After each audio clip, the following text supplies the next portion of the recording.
Бәріне сәлем. Рынокқа жалпы қысқаша шолу.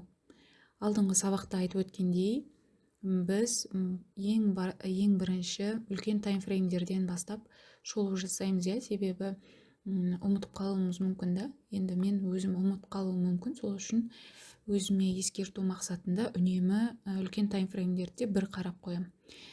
Тем более осы айдың басы болғаннан кейін, айдың басында, аптаның басында деген сияқты заттар ғой алдыңғы сабақта айтқандағыдай.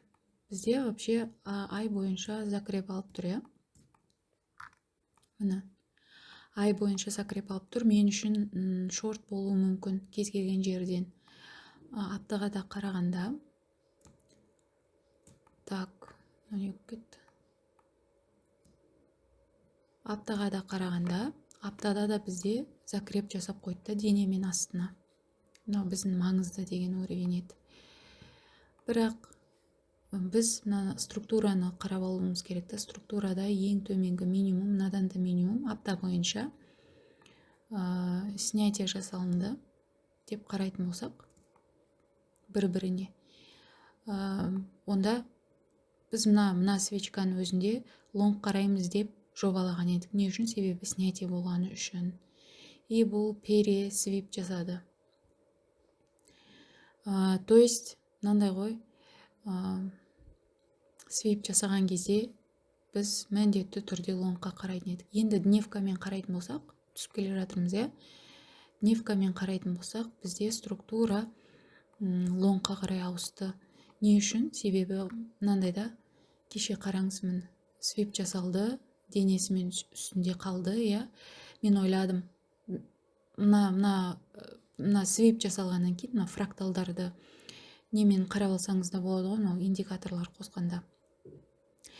Фрактал снятие жасалынғаннан кейін төбедегі жоғарыдағы фракталға бару керек еді, мынаған. Сосын мен мына күні қараған кезде денемен астына жабылғаны үшін, значит, әлі де рынок жоғарыға не істеген жоқ, ауысқан жоқ деп білдіге. Келесі күні де мен шорт күттім негізінде, себебі мына күні снятие ғана болды. Кіші таймфреймдерде қарап көреміз. Вообще негізі мен өзім шорт ұстадым. Енді так, дневканы немен белгілеп алайыншы мен. Қай күндері тік сызықпен.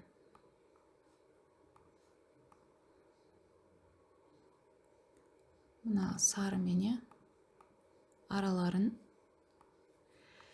Мен шорт күттім, себебі снятие жасалынған соң шорт күттім да. 1 сағатқа кіріп қарасам. Мысалы, бүгінгі орындалып жатыр, кешегі.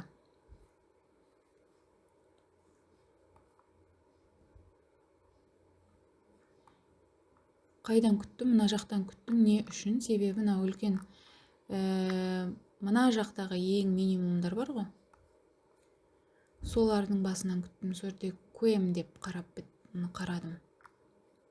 Бірақ бұл жаңалықпен өте жоғары өссе де мен рисковать еттім. Өйткені мен үшін рынокта шорт болу керек еді. Сол үшін ғана шорт күттім да мына жерді, мына аралықты. Мен лонгқа кіре алған жоқпын, себебі сенген жоқпын. Жаңалықтың біреуі плюс, біреуі минус шықты негізінде. Енді әркім әртүрлі көреді ғой, қалай рынокты көреді. Енді дәл қазір не деп сұрап атсаңыз, онда мынандай нәрсе да. Дәл қазір мен қайтадан дневкаға барайын да көрсетейін. Сосын мен енді түнге дейін күтпейсің ғой. Түн болды, мен өзімнің шортымды ұстап, сонымен болды, жауып қойдым. Ол шорт берді да.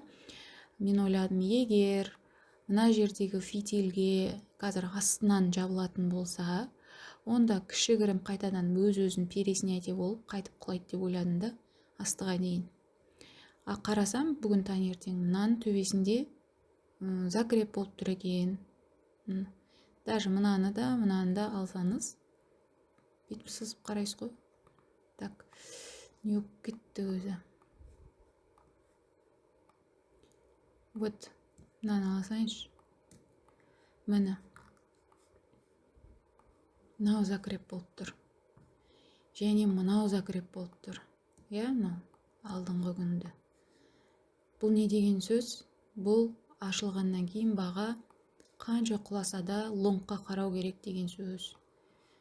Қанша құлап атса да, мына жаққа қайтадан келіп атса да, бәрібір сіз лонгтың входын іздеу керексіз. Шортқа емес, лонгқа кіру. Неге? Себебі міне үлкен таймфрейм денемен закреп жасап беріп тұр. Разворот деп тұр. Енді қайда барады бұл? Мына жердегі жасылдарды жауып тастаса, демек дневка бойынша мына жаққа барып жатыр. Мына жақты көздеп жатыр. Мынаны алып тастайын. Енді 1 сағатпен көрсетейін.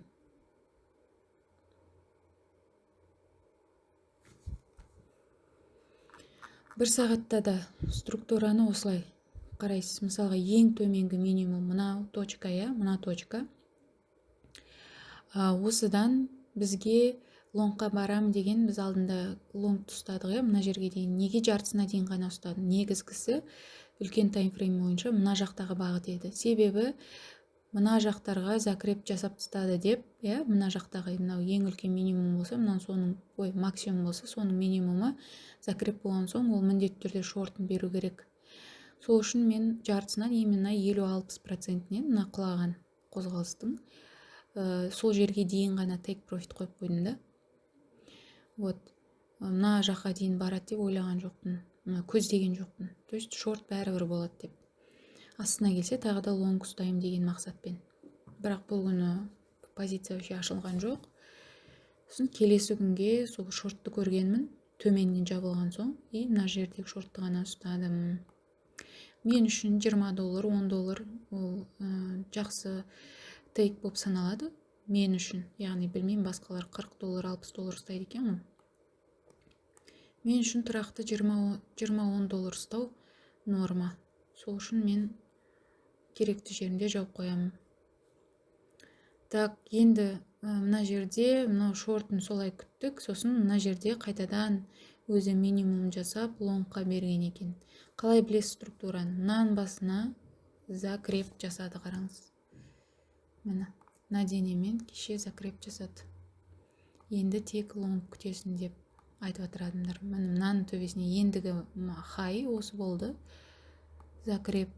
Біз мына закреп жасалған кезде мына свечкадан ақ біліп қоямыз уже. Келесі лонг болады деп. Ендігі мақсат мынау болып тұр қазір. Мына жақ ең бірінші, 1 сағаттықтың өзі үлкен фрактал болып саналады. Енді қараңыз. Мына жердегі фракталдарды да алмай жатыр. Тем более бүгін демалыс, сондай деген екен, мен вообще қараған жоқпын. Қозғалыс бола ма, болмай ма? Мынау фитиль алмапты, мына нені, фракталды шешпепті. Бұл не деген сөз? Бұл осы жаққа қарай тартылады деген сөз. Магнит, яғни EQH дегендер бар еді ғой. Осы жерде қолданыс. Мына жаққа қарай тартылады. Бірақ егер мынаны шешіп кеткен кезде, ол мына жақтағы төмендегі фракталдарға қарай кететін еді. Ол шешкен жоқ. Қазір өтірік құлап, резко жоғарға кетуі мүмкін. Трендтің өзі лонгқа қарап тұр. 220-ға дейін мен үшін лонг жалғасады. 220-дан кейін қарау керек осы үлкен дневканың таймфреймдегі, 4 сағаттағы таймфреймдегі нелерді қарау керек. Әзірше менің лонгым, айталам, тек қана сол 220-ға дейін ғана жалғасады. Одан кейін шорт болу мүмкін деймін. Неге? Себебі үлкен айлық, апталық таймфреймдерде денемен закреп болған ең төменгі минимумда. Егер мыналардың үстіне закреп жасаса, егер мына ең үлкен 220-ның үстіне закреп жасайтын болса, онда баға одан да жоғары, яғни мынау 330 деген жақтарға қарай кетеді. Егер осы жерден шешіп құлайтын болса, құлап, осы өздерінің мына жер қазір фрактал жанады біткеннен кейін, осы жердегі фракталға закреп жасаса, онда астыға қарай до конца қайтадан мынау 3940 жақтарға қарай келу керек деп ойлаймын. Енді биржада барлығы не ғой? Болжам. Ешкім негізі нақты білмейді, бірақ біз бағытты осылай закреп, снятие деп біліп отырамыз. Тыңдағандарыңызға рахмет.